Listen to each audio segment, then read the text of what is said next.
Bonjour à toutes et à tous et bienvenue dans ce webinaire dédié aux fondamentaux de la diversité. Nous sommes ensemble jusqu'à 9h45. Alors, nous avons plus de 700 inscrits aujourd'hui, donc c'est un grand succès pour ce premier webinaire de la charte de la diversité, donc organisé durant l'année de 2024. On va laisser progressivement tout le monde se connecter. Donc bonjour à toutes et à tous.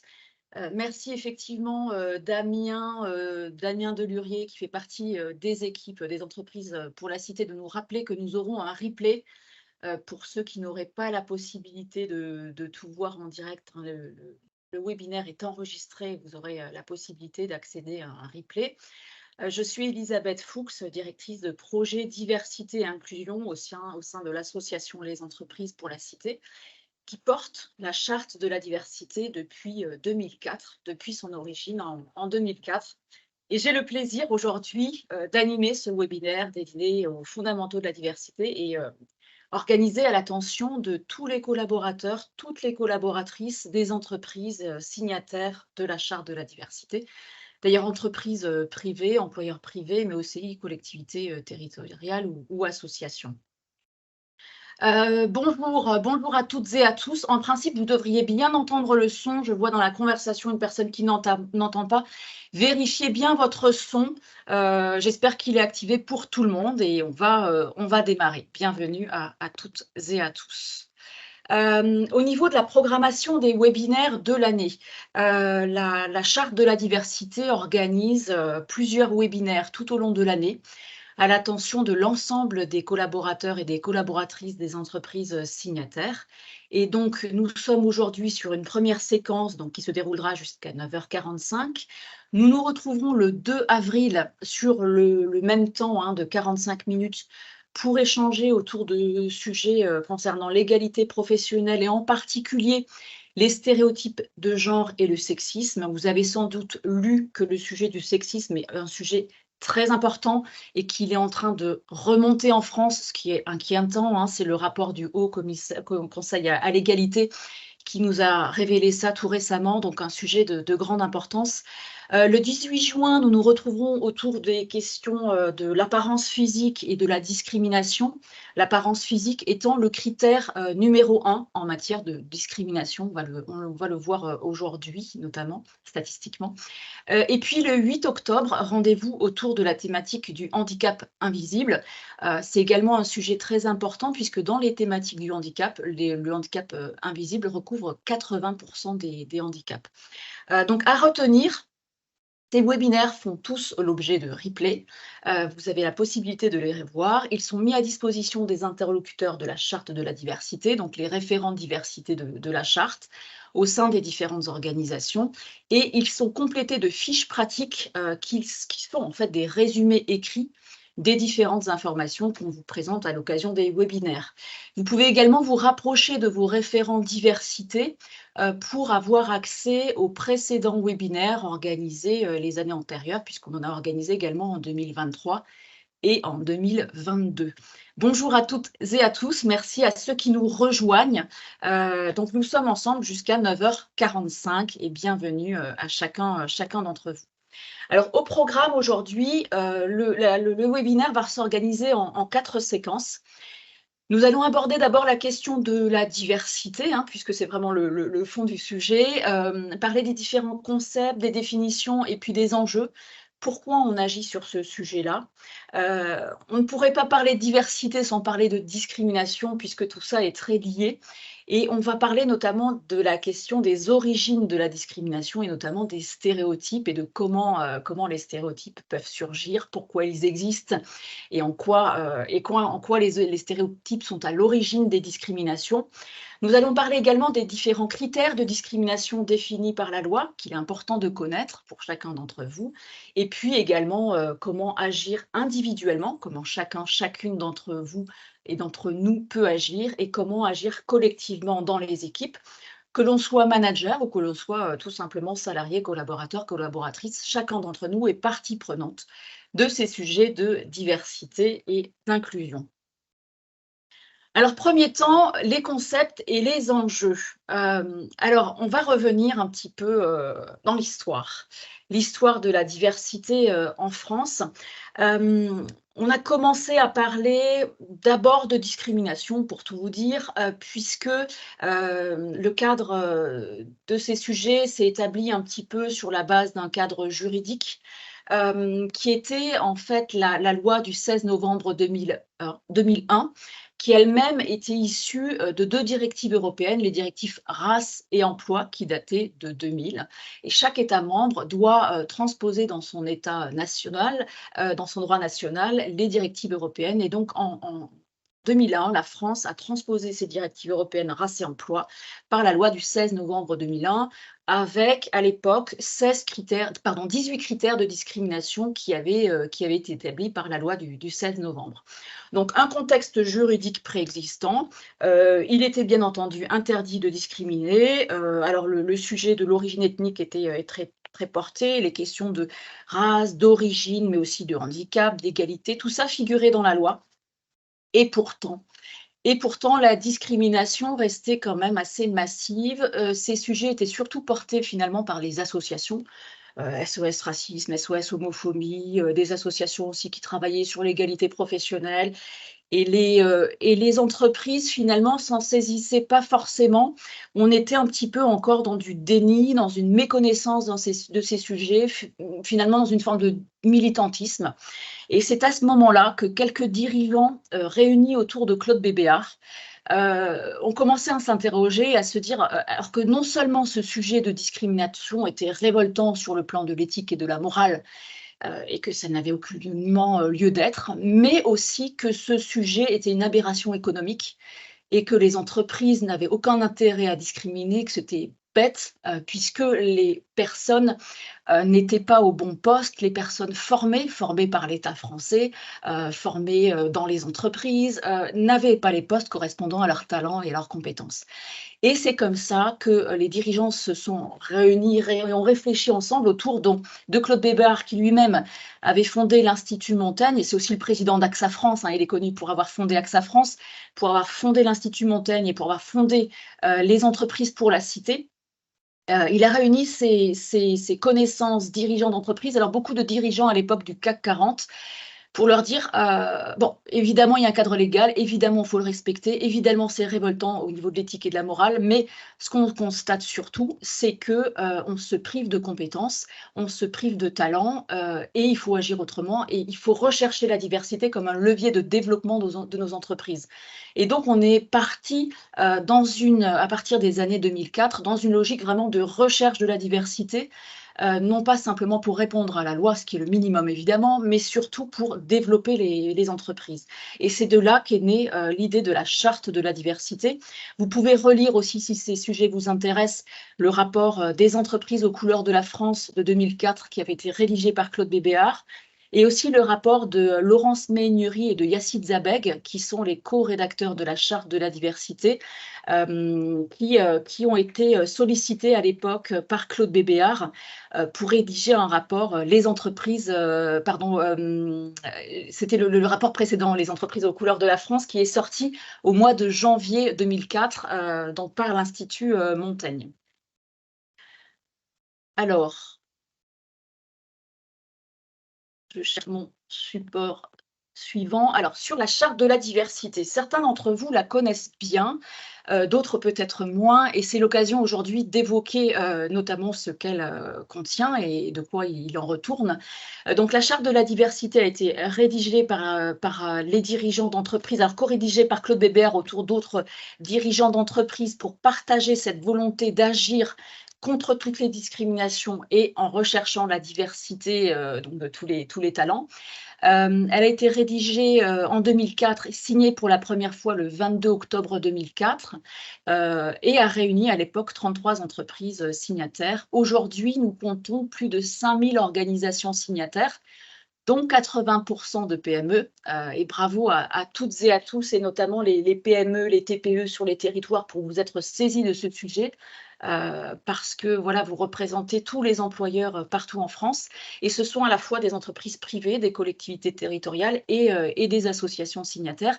Ce qui est intéressant aussi de savoir, c'est que la charte de la diversité a inspiré nos homologues européens et a été déployée dans 23 pays européens sur la base de l'initiative française. Concrètement, donc, il s'agit d'agir contre les discriminations et de refléter la diversité de la société dans toutes les strates de l'entreprise. Et la charte de la diversité, donc, qui a été signée par vos organisations, hein, vos employeurs, peut être lue comme un plan d'action en 6 points que vous retrouvez hein, sur le transparent. Le premier point, c'est sensibiliser et former les dirigeants, les managers et les collaborateurs. Nous sommes aujourd'hui dans ce premier point finalement hein, de sensibilisation de l'ensemble des collaborateurs des entreprises, des managers, des dirigeants, de toutes les personnes connectées pour leur apporter des éléments de contenu. C'est aussi objectiver les process de gestion des ressources humaines, que ce soit au niveau du recrutement, objectiver son processus de recrutement de manière à garantir la non-discrimination. C'est aussi la question de l'accès à la formation, l'évolution de carrière, la rémunération, jusqu'au départ du collaborateur, faire en sorte que tous les processus de gestion des ressources humaines garantissent la non-discrimination. Faire en sorte aussi de refléter la société française dans toutes les strates de l'entreprise et pas seulement au niveau les plus bas, hein, mais aussi au niveau les plus hauts. Et donc, c'est intéressant de s'interroger sur la constitution des comités de direction. Est-ce que les comités de direction aussi reflètent la société, que ce soit en matière de sexe, d'origine, en matière de handicap, etc., ou d'âge. Communiquer sur l'engagement auprès de l'ensemble du personnel. C'est en partie aussi hein, ce que nous faisons aujourd'hui, communiquer sur le fait que l'employeur a signé la charte de la diversité. Souvent, les entreprises le font à l'occasion de communiqués de presse ou bien d'informations internes sur leur engagement. Ça peut être au moment de la première signature de la charte de la diversité, mais ça peut être aussi à l'occasion du renouvellement de la signature, puisque nous encourageons les entreprises à renouveler leur signature régulièrement, de manière à ce que les collaborateurs soient toujours informés, inclus dans ces démarches-là, et puis qu'en cas de changement de direction, l'entreprise reste aussi engagée. Faire en sorte aussi que le sujet de la diversité soit porté comme un sujet de dialogue social, notamment avec les représentants du personnel, qui eux-mêmes peuvent apporter leur contribution, leur réflexion aux équipes dirigeantes sur tous ces sujets de la diversité. Alors d'ailleurs, la question de l'appartenance syndicale, le fait d'avoir un mandat aussi fait partie des critères de diversité et de discrimination. Donc, aux représentants aussi du personnel de porter ce sujet-là. Et puis, mesurer. C'est important, mesurer ce qu'on fait et inclure les résultats dans le rapport annuel. À notre niveau, nous organisons tous les 2 ans un baromètre de la diversité pour voir ce que les entreprises signataires, employeurs, privés, publics, associatifs, ont mis en place et comment progresser ensemble. Donc vraiment, cette charte de la diversité, elle peut être lue comme un plan d'action en différentes étapes et on peut agir à plusieurs niveaux. Alors, quels enjeux de la diversité? Pourquoi agir? On a déjà un petit peu abordé le sujet, on parlait de performance. Il y a toute une série de raisons d'agir. C'est très documenté. On a de plus en plus d'études aujourd'hui mises à jour régulièrement. On a des enjeux d'attractivité qui sont importants aujourd'hui. Attirer les talents, attirer les meilleurs, diversifier son sourcing. On voit dans les études, et ça c'est notamment l'étude de Glassdoor de 2021, que 67% des demandeurs d'emploi considèrent la diversité du personnel comme un facteur important lorsqu'ils examinent les offres d'emploi. Parce qu'ils vont se dire, c'est une entreprise, une collectivité, une association dans laquelle je serai bien reçue telle que je suis, avec toutes mes différences, toutes mes spécificités. Donc il y a vraiment le regard des demandeurs d'emploi et si vous avez un rôle de recrutement, c'est important de le savoir que les candidats vont étudier les offres aussi sous l'angle de la diversité portée par l'employeur. Les top employeurs en France en ont parfaitement conscience et l'étude Top Employeur de 2023 le rappelle, 41% des top employeurs en France priorisent la diversité comme enjeu stratégique en 2023. C'est stratégique, on a de plus en plus de difficultés à recruter et si le message porté est celui de la diversité et de l'inclusion, on a conscience qu'on va attirer davantage de talents et on va se différencier par rapport aux concurrents, partenaires, etc. Et c'est un enjeu qui monte, un plus 18% par rapport à 2022. Enjeu d'innovation aussi, et les salariés français en ont conscience. Selon les salariés français, la diversité est le deuxième facteur qui favorise le plus l'innovation après la confiance. On est à 23%. Donc l'idée pour innover, c'est premièrement avoir la confiance de la hiérarchie, du management, voilà, être détendu, ok, tu peux te tromper, tu peux être créatif, tu peux faire des erreurs, on a confiance, teste. Et le deuxième point, c'est la diversité, c'est le fait d'être tous différents potentiellement dans l'équipe et d'avoir chacun un angle de vue complémentaire, que ce soit en termes d'âge, en termes d'origine, en termes de sexe, en termes de handicap. Voilà, chacun aura une vision qui apportera au collectif. On a le sujet aussi de la meilleure gestion des talents. L'idée, notamment pour les équipes RH ou équipes dirigeantes, c'est de positionner la personne au vu de sa compétence, à la meilleure place dans l'entreprise et pas en fonction de critères d'âge ou d'origine ou de genre, hein. C'est de dire, voilà, on est dans de la gestion des talents, quels que soient les critères, les typologies des personnes, nous, on s'intéresse à leurs compétences et on les fait évoluer en fonction de compétences. Et on a une conscience aussi, un enjeu qui monte de plus en plus et qui est formalisé notamment par les plus jeunes, c'est celui d'être tout simplement soi dans l'entreprise, ne pas avoir besoin de se cacher, être authentique, et ce qui fait que chacun va performer davantage juste parce il ou elle est bien dans l'entreprise. Pareil, il y a des études qui le documentent, notamment une étude américaine qui s'appelle Better Up de 2019 et qui nous relate que les salariés se sentant à leur place bien dans l'entreprise vont avoir une appartenance plus élevée au collectif et vont avoir plus 56% de performance au travail, plus performants. On va aussi voir 50% de turnover en moins pour ces personnes qui se sentent bien inclus, bien intégrées, et également une réduction très significative de l'absentéisme et des jours de maladie, puisqu'on est à moins 75% de jours de maladie pour les personnes qui se sentent bien à leur place dans l'entreprise. Donc, c'est une étude de Better Up de 2019 qui s'appelle la valeur d'appartenir au travail. Version française, hein. En fait, elle est en anglais, mais c'est la traduction française. De l'égalité à l'inclusion, alors parfois vous entendez, vous voyez des termes, égalité de traitement, égalité des chances, diversité, inclusion, alors de quoi on parle? Le premier niveau, le niveau légal, c'est celui de l'égalité de traitement. Lorsqu'on parle par exemple de discrimination, d'obligation légale, on est dans le champ de l'égalité de traitement. C'est le minimum à réaliser par chaque employeur. Logique égalitariste, hein, je sécurise mes process, je m'assure que chacun soit traité de manière égale, et je respecte le cadre juridique. C'est ce que doivent faire évidemment toutes les entreprises. Les étapes supérieures ne sont pas une obligation légale, mais c'est une volonté souvent des entreprises qui vont chercher ces étapes, qui vont aller au-delà parce qu'elles recherchent de la performance. On va parler de démarche d'égalité des chances. Lorsqu'on parle d'égalité des chances, on est dans du don de temps, de moyens, ça peut être de l'argent, ça peut être du temps collaborateur pour rattraper des inégalités passées. Ça va être par exemple des actions de mentorat pour des jeunes des quartiers qui n'ont pas forcément les réseaux ou les codes. Ça va être des actions par exemple de recrutement pour des femmes seniors en reconversion professionnelle. On en fait beaucoup, par exemple aux entreprises, pour la citer, des actions de type job meeting tour au féminin pour ceux qui connaissent, ou oser un métier technique pour donner envie à des femmes de s'intéresser aux métiers techniques parce qu'elles n'y ont pas pensé avant, et donc ou parce que le système, on parle de discrimination systémique, les avait mis de côté. On va passer plus de temps pour les accompagner, pour accéder à des postes auxquels elles n'auraient pas accès.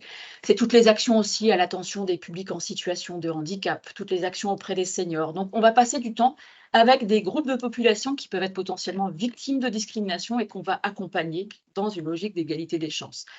Si d'aventure, il ou elle était moins compétent, c'est pas pour autant qu'on va les recruter, hein. On reste vraiment dans une logique de compétence, hein. On recrute le meilleur, mais on passe du temps pour accompagner ceux qui auraient eu moins de chance à la base. L'étape suivante, c'est la recherche de la diversité. Donc, c'était la vision de Claude Bébéar dès 2004, de se dire, voilà, il faut que les entreprises soient diverses parce qu'elles vont s'ouvrir et sur de nouveaux marchés, être plus innovants, plus compétitives. Démarche volontaire de l'entreprise. Alors, parfois, on parle aussi de démarche comptable. On fait rentrer dans l'entreprise des volumétries d'individus. Alors, on a des obligations aussi, d'ailleurs, sur le handicap, 6% de personnes en situation de handicap. Alors, on a des référents diversité qui comptent. On n'arrive pas forcément toujours à ces objectifs, mais on cherche à faire rentrer les diversités. Ce qu'il faut savoir, c'est pas parce que la diversité est rentrée dans les entreprises, dans les collectivités ou dans les associations, que pour autant tout le monde se sente inclus.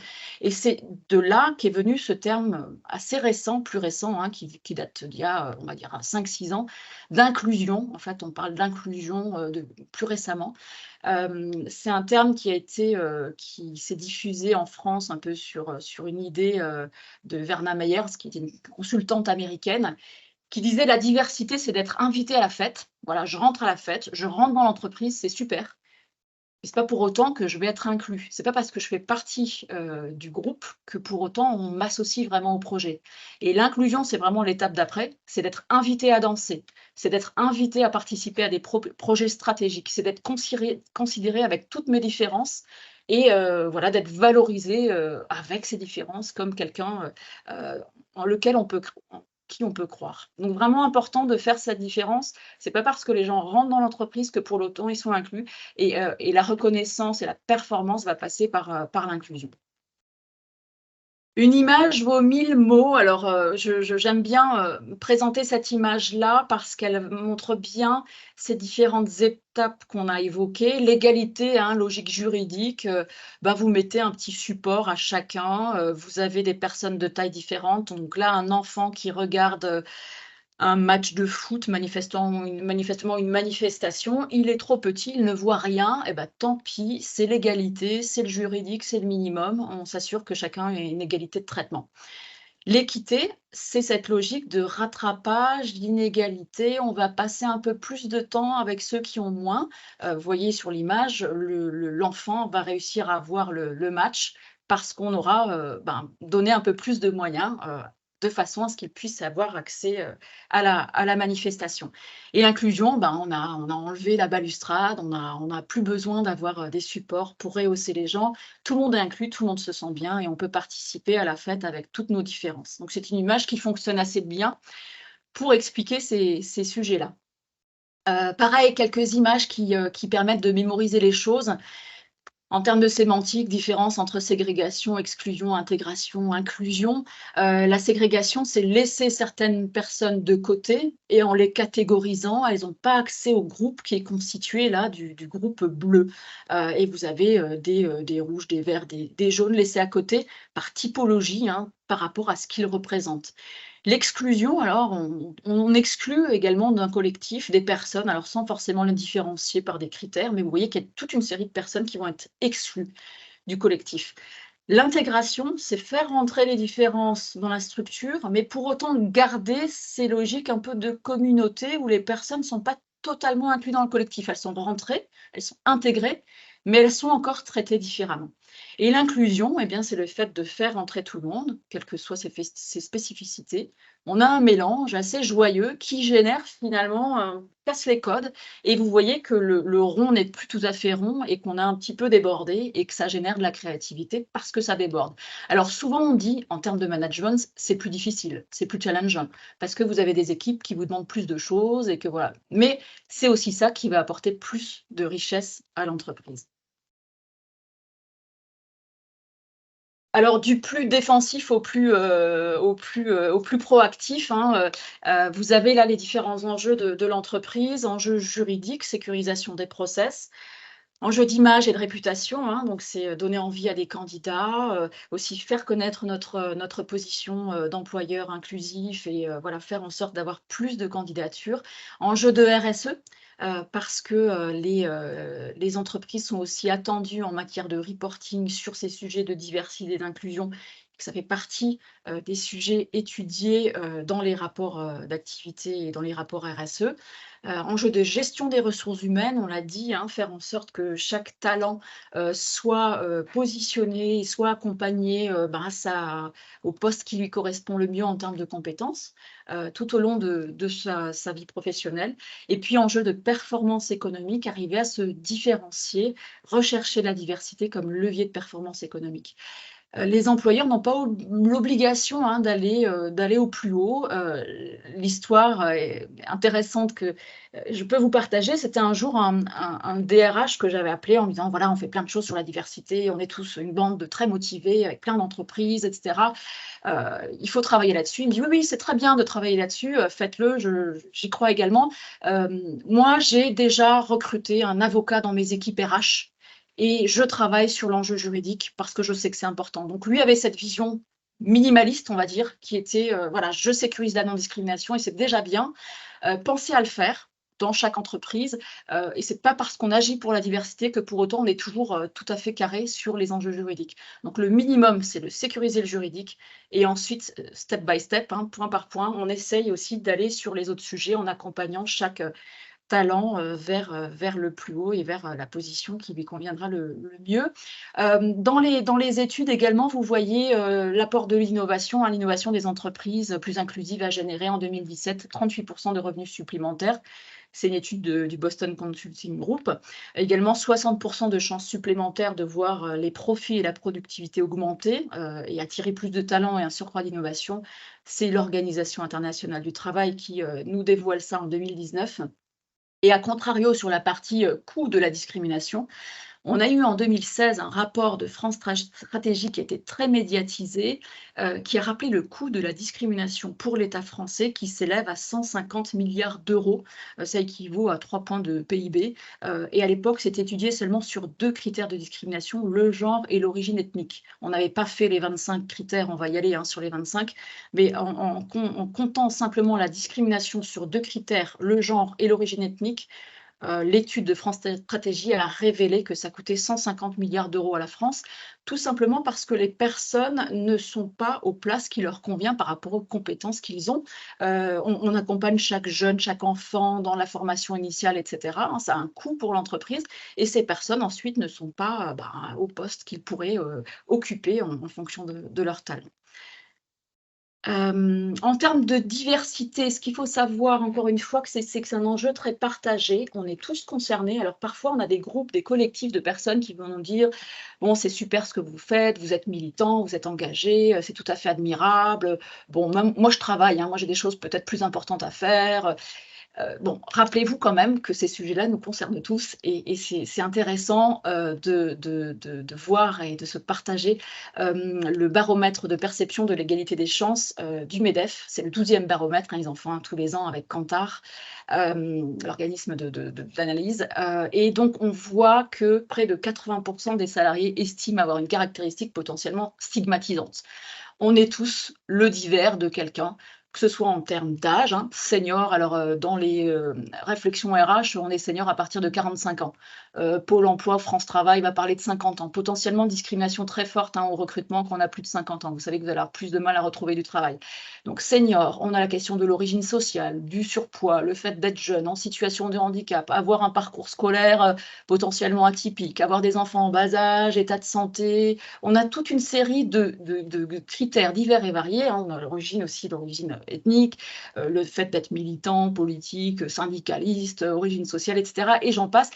Tous ces critères-là, on les a tous, chacun d'entre nous, on les a conscientisés ou pas. On peut en avoir plusieurs. Alors quand on a plusieurs critères, potentiellement, on peut faire l'objet de disqui enfin de pardon, on parle, le terme ne me revient pas, je vais proposer à quelqu'un de le redire dans le chat. Ah oui, d'intersectionnalité, voilà, donc des critères qui s'additionnent. Donc on est tous concernés et ce qu'il faut savoir aussi, c'est que les jeunes ont conscience de cette diversité encore plus que les seniors.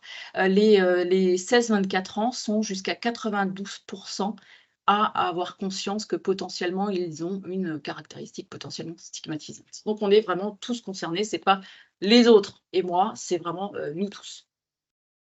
Alors, aux origines de la discrimination, eh bien, ce sont les stéréotypes. Et on va voir que tout ça, c'est finalement, ça s'explique. Notre cerveau a tendance à simplifier les choses. Les stéréotypes sont des croyances partagées ou non sur des caractéristiques personnelles, des traits de personnalité ou des comportements de groupes de personnes. Quand vous avez une phrase qui va dire de type quelque chose comme les trois petits points sont, les Allemands sont. Et alors on a une image au travail des Allemands qui sont travailleurs.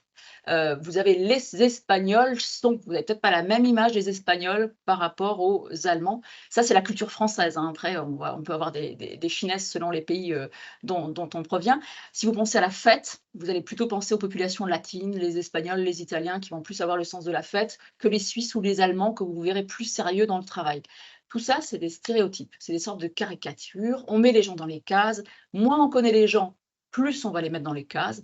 Les stéréotypes sont vrais ou faux, mais c'est normal, c'est simplement que notre cerveau a besoin de simplifier pour ne pas devenir fou, tout simplement. Le monde est très complexe, on traite énormément d'informations tout au long de la journée, et donc les stéréotypes nous permettent de raisonner très vite. Moins on a de temps, plus on utilise nos stéréotypes d'ailleurs pour prendre des décisions, et plus il y a un risque de discrimination. Une illustration des stéréotypes, quelques photos, ça fonctionne bien. Tatouage, indiscipliné. Obèse, paresseux. Une femme mince, performante. Un homme en cravate, sérieux. Voilà, c'est des images. Notre cerveau, qui va fonctionner vite, qui n'a pas le temps, et ben il va nous donner des éléments de réponse très vite, qui sont bien entendu pas forcément vrais. Et il faut vraiment se méfier de ces images qui arrivent vite vers notre cerveau. Si vous avez un doute par rapport à la compétence de quelqu'un, bien entendu, c'est le médecin du travail qui va statuer. On a souvent des échanges sur le poids, le surpoids, les obèses, etc. Il faut savoir que les personnes obèses sont les plus fortement discriminées.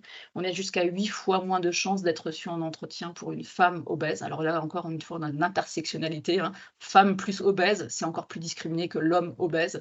Dans tous les cas, s'il y a un doute par rapport à la compétence, c'est le médecin du travail qui va statuer. La chaîne, hein, d'action, on va dire, entre les stéréotypes et les discriminations. Ces stéréotypes, c'est des biais cognitifs. Notre cerveau va raisonner très vite. Ça va ensuite générer des préjugés. Préjugés, c'est un jugement en avance, qui est souvent négatif sur la personne et qui lui-même va générer une discrimination. Si par exemple, j'ai un stéréotype sur les jeunes, je me dis, les jeunes sont, en retard. Je vais me dire: «Ah, dans mon équipe, je veux pas de jeunes parce que vous comprenez, on commence à 8 heures, les horaires sont très importants, on a un contact client et cetera. Le jeune ne va pas pouvoir, remplir ce poste». Eh bien, discrimination, je ne vais pas le prendre. On peut faire la même chose sur un senior. Les seniors, ne sont pas adaptés aux nouvelles technologies. Préjugés, ben, nous, on a plein d'outils, nouvelles technologies, il ne saura pas les utiliser en temps et en heure, il va me demander beaucoup de temps de formation. Discrimination, je ne recrute pas le senior. Donc c'est des mécanismes, hein, qui s'entretiennent. Vous avez une campagne sur les stéréotypes qui avait bien comment dire, fait comprendre le sujet dès 2004, au moment de la charte de la diversité, hein, lorsqu'on a commencé à parler de tout ça. C'est la campagne d'Adia, qui avait été vraiment diffusée partout, dans le métro, les arrêts de bus, etc. Avec à chaque fois un stéréotype, hein. Ce jeune est un casseur, cet homme est un obsédé, cette fille ne peut rien faire, ce jeune est un drogué. Et avec à chaque fois la phrase qui va déconstruire le stéréotype, hein. Ce jeune est un casseur, c'est un casseur d'idées, innovant. Cet homme est un obsédé, en fait, c'est obsédé du travail. Cette femme ne peut rien faire, elle est hyper experte. Et ce jeune est un drogué, c'était du travail, il est à fond. Donc l'idée, c'était de pas se fier aux apparences, fiez-vous aux compétences. L'idée, vraiment, c'est de combattre les préjugés liés au sexe, au handicap, à l'origine et à l'âge. Donc des campagnes qui fonctionnent bien, et c'est important de le rappeler vraiment toujours pour déconstruire nos stéréotypes à tous. Donc voilà, notre cerveau est une machine à traiter l'information. Il a développé des biais cognitifs, nous avons développé des biais cognitifs, ça va être l'attention sélective. Je vous parlais des jeunes en retard. Si j'ai un stéréotype sur le fait que les jeunes soient en retard, je vais avoir une attention particulièrement sélective sur les jeunes dont je vais observer les retards. Et je m'intéresserai beaucoup moins aux retards des seniors. Je vais également avoir des relations privilégiées avec les personnes qui ont les mêmes stéréotypes que moi, avec qui je m'entendrai mieux et avec qui je vais conforter mes stéréotypes. Principe de catégorisation aussi, eux vont être les gens différents, ils vont être tous pareils, alors que nous sommes différents. Les gens que je connais mieux, qui ont les mêmes stéréotypes que moi ou qui sont comme moi, je vais mieux comprendre les différences des personnes avec qui, je me retrouve. Et puis l'autoréalisation, ben, un jour, il y a forcément, un stéréotype qui se réalise et bien on va dire: «Bah, je vous l'avais bien dit». Typiquement, ben, on a recruté un jeune des quartiers, ça se passe pas bien, bah, je vous l'avais bien dit, il fallait pas le recruter. Voilà, l'autoréalisation et ce sera d'autant plus difficile après de faire venir une autre personne enfin issue de voilà, par exemple des quartiers ou différents parce qu'on sera dit: «Mais j'avais recruté une personne, ça c'était pas bien assez, eh bien je n'en veux plus». Donc attention aussi à ces phénomènes d'autoréalisation. On parle aussi de porte pivotante, pour les personnes différentes, souvent, on les attend au tournant et puis ils vont partir plus vite. Donc pensez aussi à être exemplaire, dans vos attitudes pour ne pas leur rendre, la vie plus difficile parce que parfois on le fait sans le faire, nécessairement exprès. Je voulais vous partager aussi le visuel, du film d'animation Erreur 404. Je vais peut-être proposer à l'un ou l'autre, collaborateur des entreprises pour la cité de le mettre dans le chat, parce qu'on n'aura pas le temps aujourd'hui spécifiquement de regarder ce film d'animation, mais je voulais vous en parler pour que vous puissiez, le regarder, après coup. C'est une vidéo de sensibilisation sur le handicap invisible qui a été, réalisée par les équipes des entreprises pour la cité et qui vise à sensibiliser, bah, tout le monde aux questions de stéréotypes et vous avez en fait, 2 personnes d'une équipe qui vont accueillir, une personne en situation de handicap et qui échangent en se disant: mon Dieu, ça va être horrible, qu'est-ce qu'elle va avoir? Est-ce qu'elle sera en fauteuil roulant? On va pas réussir à gérer, on a trop de travail et cetera». C'est les stéréotypes classiques par rapport à une personne handicapée qui rejoint une équipe. Donc un film d'animation qu'on a réalisé, je crois qu'une personne l'a partagé dans le chat. Merci beaucoup, Bérangère. On a fait un autre film d'animation sur l'intergénérationnel, pareil pour déconstruire les stéréotypes, sur les seniors, sur les plus jeunes et nous allons poursuivre les travaux, notamment sur les questions, d'orientation sexuelle et de genre. Donc des films d'animation qui fonctionnent bien pour sensibiliser les équipes. Alors comment faire pour combattre ces sujets? Il y a deux niveaux, hein, en tant qu'entreprise et en tant qu'individu. En tant qu'entreprise, ben, chacun, d'entre nous, hein, et puis c'est notamment je pense aux managers ou aux dirigeants, aux équipes RH, eh bien il s'agit de communiquer sur l'engagement pris par l'entreprise, sensibiliser aux stéréotypes comme on le fait, aujourd'hui, lutter contre le sentiment de discrimination aussi. Vous pouvez avoir des personnes qui se sentent discriminées, mais qui subissent tout simplement une injustice. Donc c'est aussi expliquer et dire: «Voilà, peut-être que tu n'as pas eu le poste parce que j'ai pas de poste à pourvoir en ce moment. Mais par contre, si tu es motivé, on trouverait quelque chose pour toi». Et puis aussi créer des situations professionnelles d'échange et de coopération pour entendre les souhaits de chacun, entendre aussi les volontés d'évolution, et accompagner chacun des talents.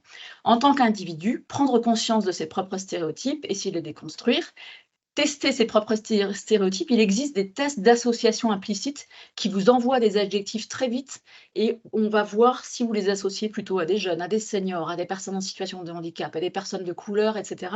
pour voir quels sont vos propres stéréotypes et les déconstruire. On a également, ben, les outils, les process existants dans l'entreprise pour objectiver les pratiques, toutes les décisions et créer un cadre favorable en veillant à l'exemplarité dans le comportement et le langage. On va également, rappeler ce sujet-là, tout à l'heure, hein, notamment la question des blagues et de la nécessité de recadrer. Sujet de discrimination en entreprise, donc on a parlé de, la diversité, les concepts, on a parlé de l'origine des discriminations. Quelques éléments sur les discriminations, puisqu'on ne peut pas parler de diversité sans parler de discrimination. Il faut savoir, voilà, que c'est des phénomènes qui existent, hein, malgré toute la bonne volonté des uns et des autres, ça existe. Le baromètre, du défenseur des droits fait un point régulièrement sur l'état de la discrimination en France.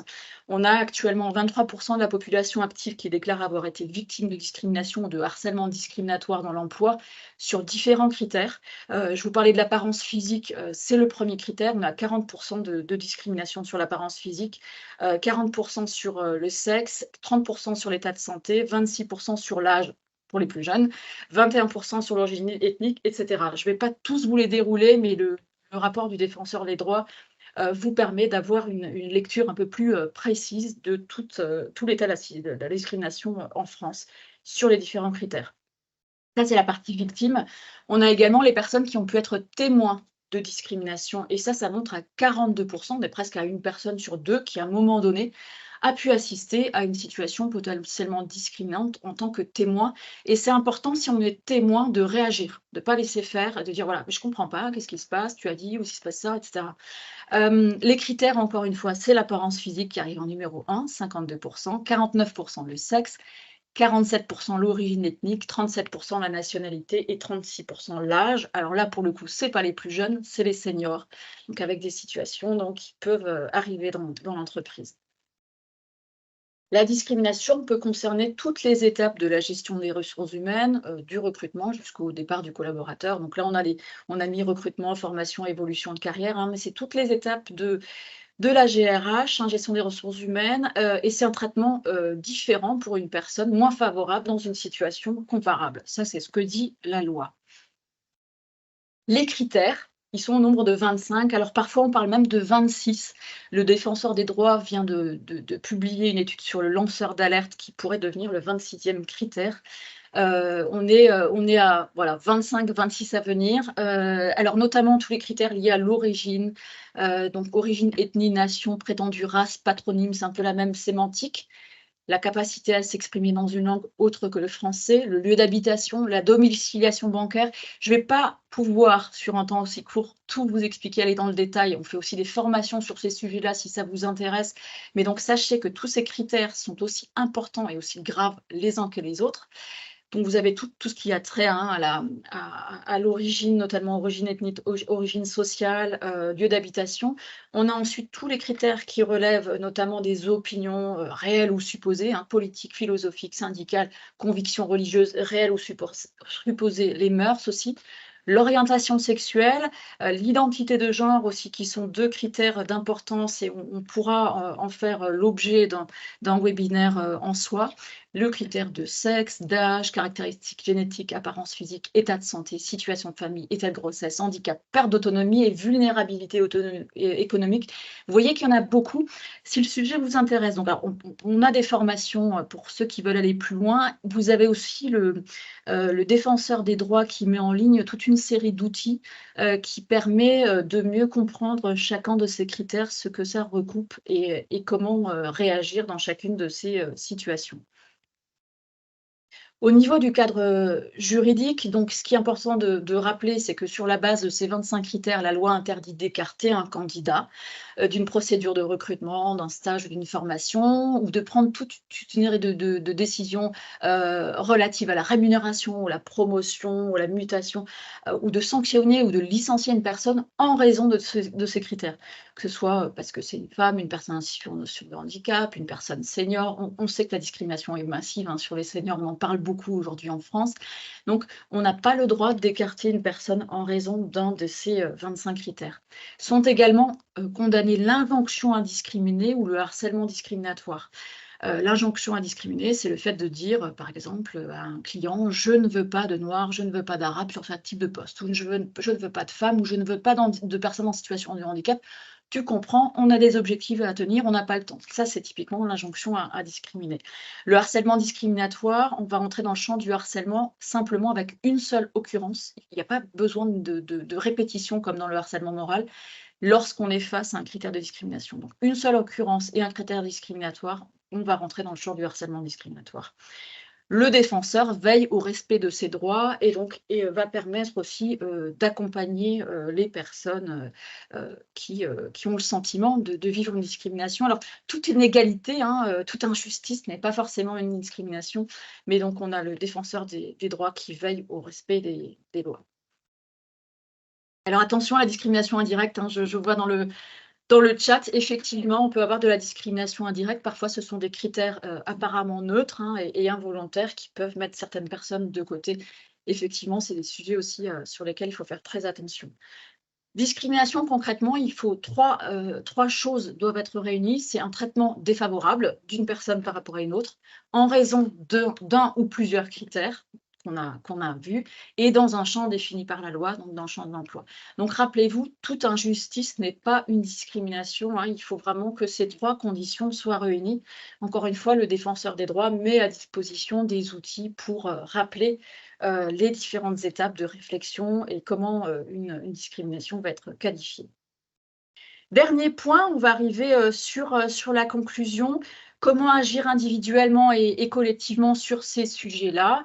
Eh bien, plusieurs choses. Alors, pour toutes et pour tous, eh bien, considérez les individus, leurs compétences, leur potentiel, hein. Chaque individu, voilà, écoutez-les et méfiez-vous des stéréotypes. Rappelez-vous que moins vous avez de temps, plus votre cerveau va réagir vite et plus il y a un risque de discrimination et mettre les gens de côté. Soyez aussi exemplaire dans votre comportement et dans votre langage, notamment sur le choix des mots utilisés, les blagues qui sévissent encore en entreprise sur des critères homophobes, racistes, sexistes et cetera. Donc soyez vraiment exemplaire et soyez conscient que la diversité est un enjeu de performance, hein. Je pense qu'on l'a vraiment bien rappelé en début. Performance à la fois individuelle et collective. C'est bon pour l'entreprise et c'est bon pour chacun d'entre nous. Pour les managers, encore plus d'exigences, hein. Soyez équitable et transparent dans vos décisions. Soyez objectifs, appuyez-vous sur des outils. Prenez des décisions collectives aussi, parce que lorsqu'on est plusieurs à décider, on ne va pas pouvoir discriminer, puisqu'on est obligé de s'expliquer devant les autres et que voilà, ça ne peut pas s'entendre. Et ne tolérez aucun écart si vous avez des personnes dans les équipes qui potentiellement ont des propos blessants, etc. Eh bien, recadrez immédiatement. En fonction des situations concernées, on peut avoir plusieurs types de réactions, donc en fonction du contexte, de l'interlocuteur. Rappelez toujours les règles en vigueur, rappelez la loi. On est vraiment dans un enjeu de compréhension et d'acceptation des règles par tout le monde. Parfois, il s'agit plus de recadrer en individuel que devant tout le monde, devant l'équipe, hein. Essayez de le faire doucement, parce qu'on est parfois dans un changement de culture, d'entreprise, et je pense notamment à la sémantique, aux blagues voilà, qui existent encore. Et l'idée, c'est de viser le vivre ensemble, un cadre de travail respectueux des différences individuelles. Hem, Quelques éléments aussi, hein, comment réagir dans différents types de situations. Après, chacun fait comme il peut et puis comme il sent et avec sa personnalité. Vous pouvez tout à fait interpeller directement lorsque vous observez quelque chose. On parlait, hein, quand même de 42% de personnes témoins de discrimination dans le cadre professionnel, donc c'est beaucoup. En fonction du poste que vous occupez, vous pouvez interpeller directement une personne en disant: «Voilà, c'est carton rouge, c'est discriminant ce que tu viens de dire, je ne peux pas l'entendre, je ne peux pas l'accepter». Vous pouvez aussi faire écho à la vie de la personne, donc de l'auteur, et ça fonctionne assez bien, notamment lorsqu'on rappelle, ben, «Est-ce que tu aimerais qu'on parle à ton père, ta mère ou tes enfants comme ça?» Voilà, souvent les gens sont sensibles lorsqu'on leur fait le transfert sur leur vie personnelle. Se les désolidariser en disant: «Voilà, moi je ne cautionne pas ça, je peux pas être solidaire de ça». Rappeler les règles, hein, pas de propos homophobes ou sexistes, racistes en entreprise, c'est tout simplement la loi, c'est pas possible. Vous pouvez aussi répondre avec humour, hein, les blagues sur le physique de bon matin, toujours un plaisir. Voilà, l'humour, et puis, adopter une posture explicative en disant: «Bah, ça blesse les autres, ça fait de la peine, ça nous met mal à l'aise, donc on peut pas bien vivre ensemble dans ce cadre-là». Donc chacun, voilà, trouver les mots en fonction des situations rencontrées, mais voilà, ne laissez pas passer les situations parce on est vraiment tous concernés. Je vous remercie vraiment toutes et tous pour votre attention. Donc ce webinaire arrive à son terme. On se donne rendez-vous pour les prochains webinaires de la Charte de la diversité, donc le 2 avril sur le même créneau horaire, à 9h, 9h45, sur les questions de stéréotypes de genre et de sexisme. Donc on sera vraiment sur un sujet égalité professionnelle. Le 10 juin, même créneau, sur l'apparence physique, hein, encore une fois, c'est le critère le plus important de discrimination, et le 8 octobre sur le handicap invisible. Je vous invite toutes et tous à vous rapprocher de vos référents diversité, inclusion, pour, avoir les liens d'inscription, également si vous voulez les fiches pratiques, et toutes les informations relatives à la Charte de la diversité, n'hésitez pas à vous rapprocher de vos référents. Voilà, merci à toutes et à tous pour votre attention. Je vous souhaite une excellente journée et à bientôt. Au revoir.